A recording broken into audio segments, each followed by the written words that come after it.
Regarde comme il fait beau dehors, c'est l'heure pour aller jouer. Regarde comme il fait chaud dehors, faut sortir s'aérer. Je m'en bats les couilles. Abattu par la fatigue d'avoir rien branlé. Le projet c'était de rien foutre et j'ai aucun plan B. Salut! Aujourd'hui on va parler de SHS et on va corriger la colle du jeudi 21 mars, donc qui portait en fait sur la fin de vie. Donc on va déjà faire un petit peu de méthodo. Donc comment ça se passe l'épreuve du E7? Donc elle est en deux parties. Donc d'abord vous allez avoir les QCM, 40 QCM, donc 20 de santé publique et 20 d'hommes et son environnement. Et vous aurez un sujet de SHS entre 10 et 15 questions sur un texte ou un article en lien avec un cours de SHS que vous avez eu dans l'année. Donc l'épreuve dure 2 heures au total.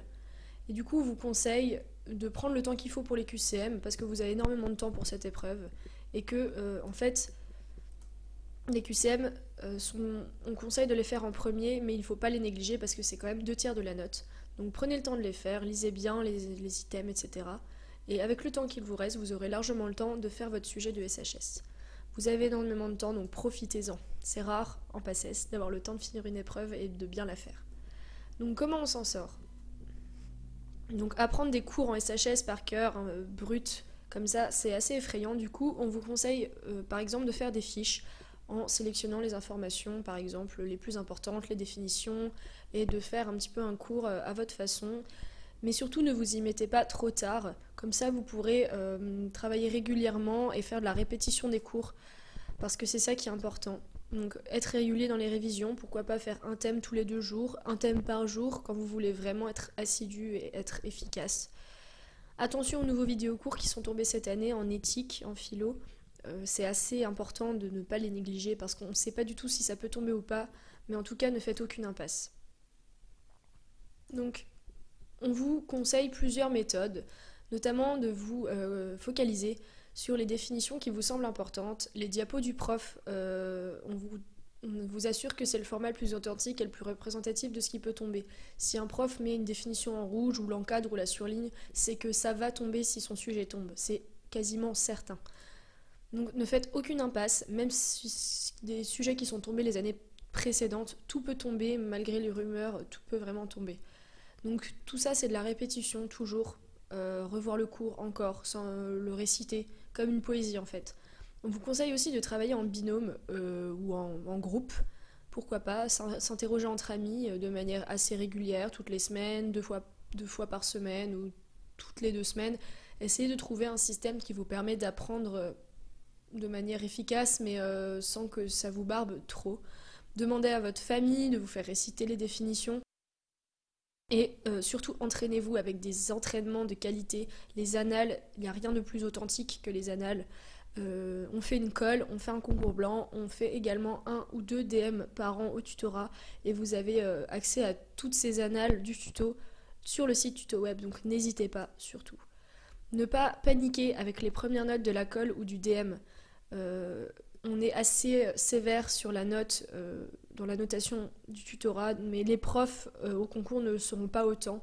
On a beaucoup d'étudiants qui sont en 2e année de pharma, médecine, etc., qui ont eu des notes assez catastrophiques au tutorat, mais qui au final ont eu des très très bonnes notes au concours. Donc surtout, n'ayez pas peur vis-à-vis de ça. Gérez votre épreuve donc de plusieurs manières. D'abord, lisez les questions avant de lire le texte, ça vous permet de gagner un peu de temps et de cibler les informations. Et aussi, lisez bien les questions lentement, lisez-les plusieurs fois pour ne pas passer à côté de quelque chose. Et ne négligez pas le texte parce qu'il y a certaines questions qui vont être posées dessus et certaines réponses se trouvent dans le texte.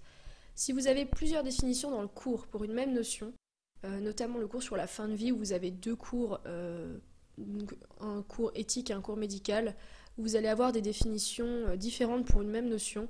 Essayez de regrouper en une seule grande définition avec toutes les infos dedans. En général, c'est faisable. Prenez votre temps pour écrire, le soin est assez primordial dans cette épreuve de SHS. La forme est aussi importante que le fond au final. Donc écrivez au stylo bille, pas au feutre noir à QCM s'il vous plaît. Pas de blanco, évitez ce genre de rature, c'est pas beau et ça donne pas vraiment une belle impression. Essayez de raturer soigneusement à la règle mais essayez d'être propre dans tous les cas. Et c'est pour ça que vous n'avez pas de deuxième sujet. D'où l'importance de prendre son temps et de faire les choses proprement. Et vous pouvez également utiliser un brouillon, mais ne vous attardez pas trop sur le brouillon. Mais en tout cas, prenez votre temps. Du coup, gérer son épreuve, c'est aussi savoir se relire ses questions, relire ses réponses, afin d'éviter le hors-sujet. Essayez toujours de répondre pertinemment à la question, donc il faut les lire plusieurs fois, essayer de les comprendre et répondre justement à la question. Si 3 notions sont demandées par exemple, n'en donnez pas plus. N'essayez pas d'en balancer 4, 5, 6 et ne pensez pas que le correcteur va choisir les 3 qui sont justes. Au contraire, il faut être pertinent dès le départ et en donner que 3. C'est à vous de sélectionner les informations. Ne pas dépasser des lignes, c'est également important. Si on vous donne 4 lignes, c'est que la réponse, elle peut passer en 4 lignes. Les questions ne sont pas difficiles si vous connaissez votre cours. Ça paraît évident, donc tout se base en fait sur votre apprentissage régulier du cours et savoir sélectionner les informations importantes dans votre cours, les définitions, les dates, les statistiques. Essayez d'être toujours intelligent dans votre apprentissage et vous gagnerez du temps. Donc comme je l'ai dit, les statistiques, les dates, les articles de loi de telle date et les chiffres également sont importants à retenir. Ils peuvent être demandés, ils le sont assez souvent d'ailleurs. Donc retenez, faites-vous des fiches, faites-vous des petits tableaux et ça rentrera plus facilement. C'est pas si compliqué à retenir les dates finalement. Donc on va corriger en exemple la colle de jeudi qui portait sur la fin de vie. Donc on va corriger question par question. Par exemple, question 1, que rajoute la loi Claes-Leonetti de 2016 à celle de 2005, en plus de la sédation profonde et continue. Donc dès le départ, on vous demande des notions par rapport à une loi, une date même, une loi qui a été votée en 2016. La loi Leonetti de 2005 et la loi Claes-Leonetti, il faut connaître leurs différences, savoir comment elles se complètent, comment elles se différencient. Donc d'abord, la première notion qui a été ajoutée dans la loi de 2016, c'est que les directives anticipées sont contraignantes, c'est-à-dire qu'elles sont obligatoirement consultées dans le cadre de la fin de vie. L'hydratation et la nutrition artificielle, elles sont désormais des traitements et non des soins. C'est-à-dire que le patient peut refuser l'hydratation, refuser d'être nourri, refuser d'être hydraté, car ce n'est plus des soins, mais c'est devenu des traitements comme un médicament par exemple. Le nouveau développement de l'accès aux soins palliatifs est également un point qui a été ajouté à la loi de 2016. Donc c'est souvent à connaître ce genre de liste d'éléments, 3 ou 4 points, 3 ou 4 notions citées à la suite dans un cours par rapport à une loi, par rapport à un changement juridique, législatif, et ça peut tomber.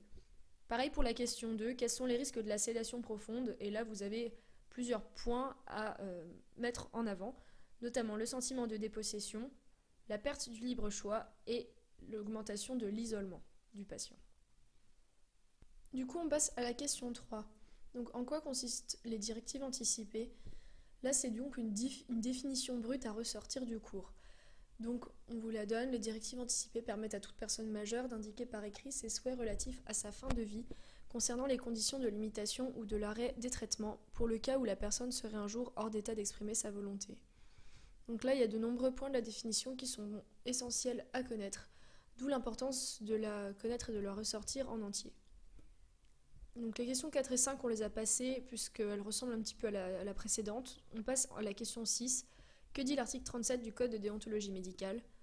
Donc c'est une question un petit peu perverse, mais ça peut tomber.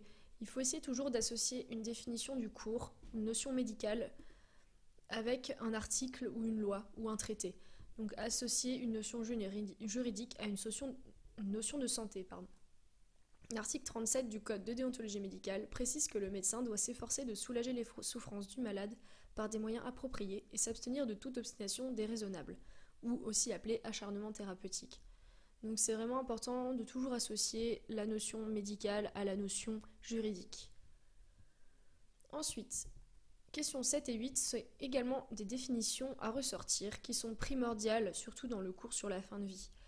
Donc en 7, les soins palliatifs sont une prise en charge globale, multidisciplinaire de tous les besoins physiques, psychologiques, sociaux et spirituels du malade, et également du soutien de ses proches avant et après le décès. C'est un accès qui est garanti par la loi du 9 juin 1999, puisqu'on vous l'a aussi demandé dans la question. Donc toujours la même idée, associer une loi à une notion médicale, une notion de santé. En 8, on a aussi la définition de l'euthanasie qui nous est demandée. C'est un usage de procédé qui permet de provoquer délibérément la mort pour abréger l'agonie d'un malade incurable ou le délivrer de souffrances extrêmes. Donc ça, c'est des définitions ultra importantes. En 9, quelles sont les différences entre soins palliatifs et soins curatifs ? Ce sont des questions courantes dont les distinctions sont souvent demandées entre des notions de ce type. Donc les soins palliatifs, c'est davantage axé sur la qualité de vie, alors que les soins curatifs, par définition, c'est pour soigner, donc pour allonger la durée de vie, la quantité de la vie, entre guillemets, sans forcément faire attention à la dimension psychosociale, avec une approche très médico-technique, où la mort est un échec. Donc c'est vraiment deux types de soins totalement différents. Et ça, c'est un tableau important à connaître également. Pourquoi peut-on parler d'une mort institutionnalisée ? C'est la question 10. Et en fait, ici, on a l'impression que c'est une question un peu ouverte qui demande réflexion, mais pas du tout. C'est un chiffre qui vous est demandé.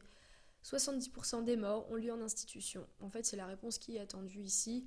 La question, elle est posée exactement de la même façon dans le cours. La réponse est donc bien cette statistique et également les 58% de Français qui considèrent que l'hôpital n'est pas un lieu pour mourir et 4 personnes sur 5 préféreraient finir leur vie chez eux. Ça, c'est des notions en bonus qui vous donnent des points bonus, qui sont même pas dans le barème formel, mais qui sont en plus. Les questions 12 et 13 sont des questions à propos du texte, donc il faut le citer, ce texte, et ne pas le paraphraser. C'est là aussi que on a un peu plus de place à la réflexion et à l'esprit critique. Ça se rapproche davantage à des questions d'éthique, des questions philosophiques et de sciences humaines et sociales. Pour le coup, ça y ressemble un peu plus que genre, simplement recracher son cours. Donc c'est un peu plus intéressant et on peut faire la différence sur ces genres de questions. Donc en 12, on vous avait demandé de citer 4 morceaux du texte, entre guillemets toujours, et ça vous apporte en fait tous les points si vous avez toutes ces informations. En 13, donc la dernière question, on vous demande d'expliquer le titre de l'article et c'est très intéressant comme question, c'est un peu plus ouvert et un peu plus propre à la réflexion. Donc fin de vie, la sédation profonde peine à se mettre en place. C'était donc le titre de l'article et il fallait trouver des justifications à ce titre, donc notamment la frilosité des équipes soignantes à mettre en œuvre cette procédure, la demande de mort inacceptable par le corps médical, une formulation non explicite de la part des patients, l'utilisation à défaut de la légalisation de l'euthanasie et un droit qui n'est pas exercé de manière homogène, qui est exercé de manière hétérogène dans les établissements de santé, dans les EHPAD, dans les hôpitaux et qui est du coup aussi à l'origine de la difficulté à mettre en place cette sédation profonde, cette procédure qui va un peu à l'encontre des principes de la médecine et du soin en général. Voilà, donc on a fini de corriger la colle pour vous donner une idée des sujets qui sont tombés les années précédentes, mais attention, sans pour autant vous faire un a priori sur ce qui peut tomber cette année. C'est vraiment à titre indicatif. Donc on a répertorié les 7 derniers sujets qui sont tombés. On a par exemple la fin de vie qui est tombée 2 fois, la greffe aussi, le début de vie n'était encore pas tombé avant l'année dernière, mais surtout ne vous faites pas d'idées par rapport à ce qui peut encore tomber, c'est très flou, c'est absolument aléatoire et vous ne pouvez pas prédire vis-à-vis de ce tableau ce qui peut tomber cette année. Donc ne faites pas d'impasse, c'est vraiment la pire des solutions.